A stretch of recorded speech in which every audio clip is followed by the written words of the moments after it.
ગુજરાતમાં જાણે અકસ્માતની વણઝાર સર્જાઈ રહી હોય સતત અકસ્માતની ઘટનાઓ સામે આવી રહી છે।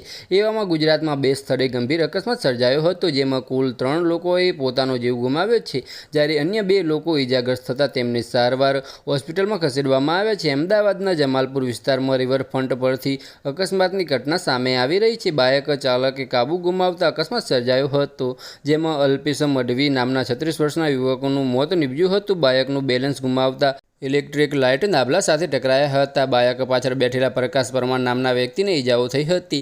ઇજાગ્રસ્ત વ્યક્તિને વધુ સારવાર અર્થે હોસ્પિટલ ખસેડવામાં આવ્યા હતા। દેવગઢ બારૈયા નજીક આકલી ગામ પાસે ગંભીર માર્ગ અકસ્માત સર્જાયો હતો। તગારા વેચી પરત ફરી રહેલા મોટરસાયકલને રેતી ભરેલા ટાટા ડમ્પરે ટક્કર મારી કચડી નાખ્યો હતો। બસ આજ માટે આટલું જ, અને મારી યુટ્યુબ ચેનલ પર નવા હોય તો લાઇક, શેર અને સબસ્ક્રાઇબ કરી નાખજો। ધન્યવાદ।